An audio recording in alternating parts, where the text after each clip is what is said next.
Are you looking for some advice on how to find the best pillow for you?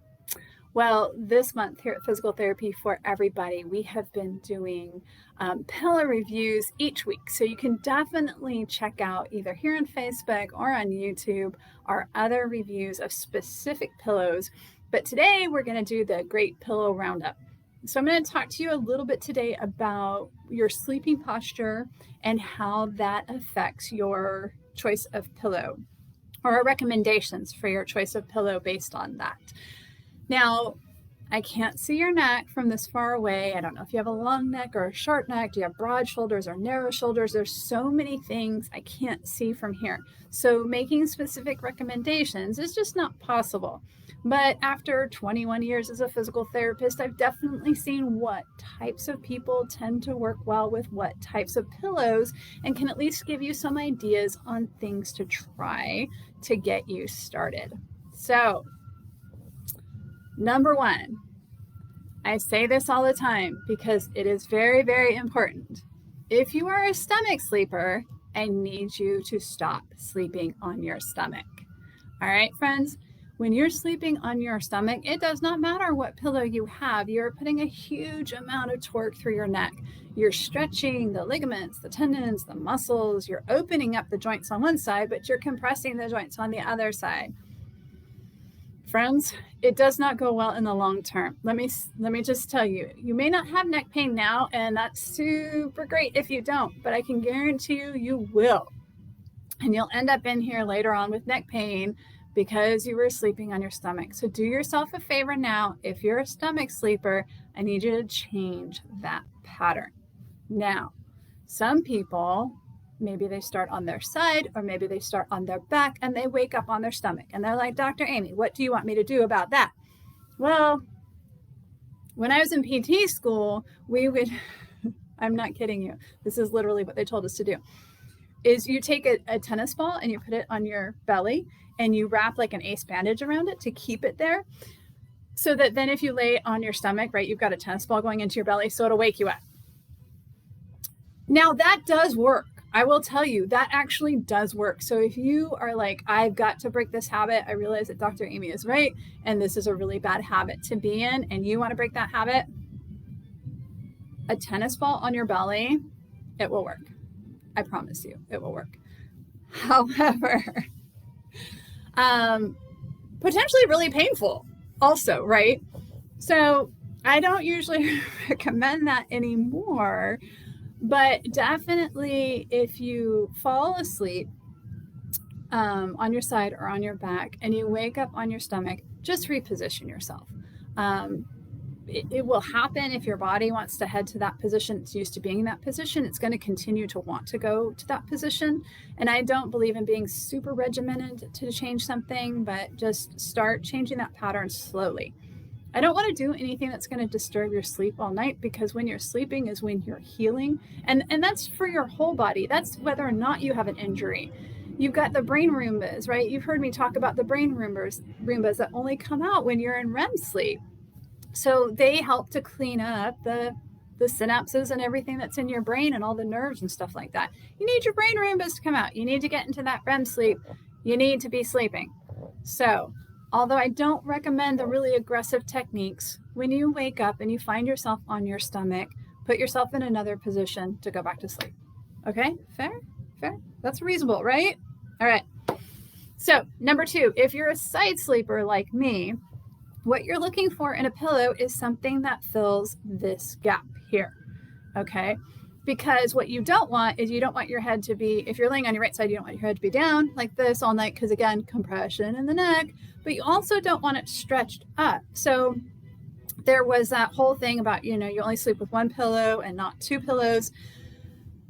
Well, yeah, but if you only have one pillow and it doesn't, it doesn't lift your head up, it doesn't fill this gap here, then you're going to have a lot of compression still through that side. So for some people, I actually will recommend two pillows, but again, it's filling up this space, right? That is the goal. If you need two pillows to fill up this space, then that is okay. But it depends how broad your shoulders are. It depends how firm your bed is. It depends on a lot of things. So the best thing to do is, if you're a side sleeper, have somebody, lay on your bed with your pillow and have somebody look at you. And is your head in this position? You're just laying on your side. That's really what you're looking for. So have somebody take a picture of you laying in bed with your pillow. You can send it to me. I can give you my feedback. It's fine. I promise you, it's not that complicated. We can figure this out for you. All right. Now, number 3, if you're a back sleeper. So if you're a back sleeper, what happens now, if you have those 2 pillows, right, your head is going to be all the way like this. So now you're stretching out everything in the back, the muscles, the ligaments, the tendons, all of those things are stretching out. And now you're going to probably wake up with a headache because everything's been stretched out all night long. Those are the people who, I haven't found anybody who can sleep with 2 pillows and not have their head forward like that. Okay, so you need to have 1 pillow, and you may not even need a pillow. So what a lot of my patients do who are primarily back sleepers is they will just take like a hand towel and fold it up and put that underneath their head. And they like that because it feels like it gives them a little bit of a lift, because you also don't want to be like that when you're laying down, right? So it gives them a little bit of lift, helps keep their neck in that good position, but doesn't provide too much. And it's way easier to adjust. A towel you can fold or unfold. Now, I have some patients who like the towel that goes behind their head, but they also want a rolled up towel to go underneath their neck so that their neck is supported.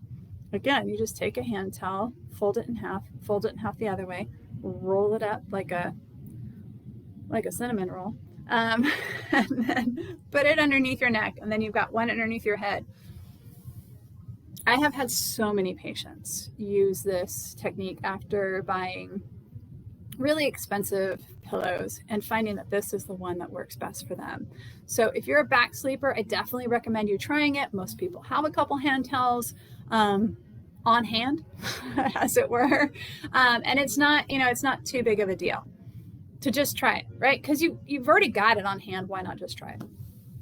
All right, now, if you are a side sleeper and a back sleeper, things can get a little bit more complicated, right? Because how do you have a pillow that fills this gap, but then doesn't push you up too far when you're sleeping, right?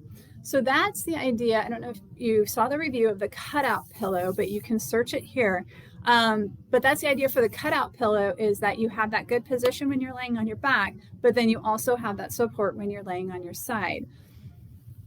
It makes sense. If you spend equal time on your back and on your side, it can be a really good pillow. That idea, that concept can be really good. Now, where I found particularly that concept had a little bit of a struggle was when I was laying on my side. I didn't feel like it was supportive enough. I felt like it was super mushy, so my head ended up going down.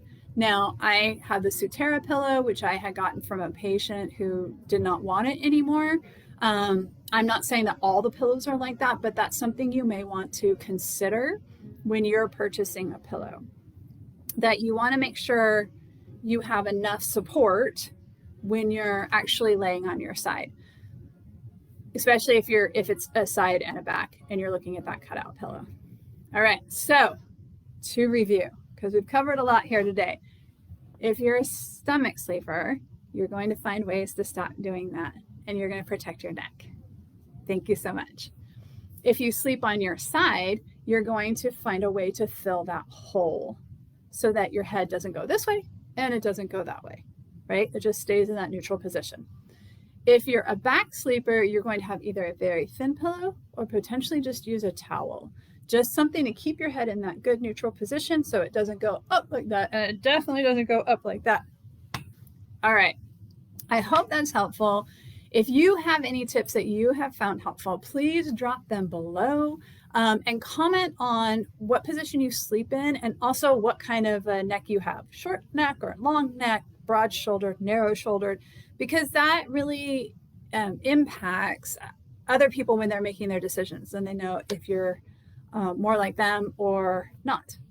All right, I hope you guys have a great day. We have a new set of videos coming up next month, and I will see you then. Bye.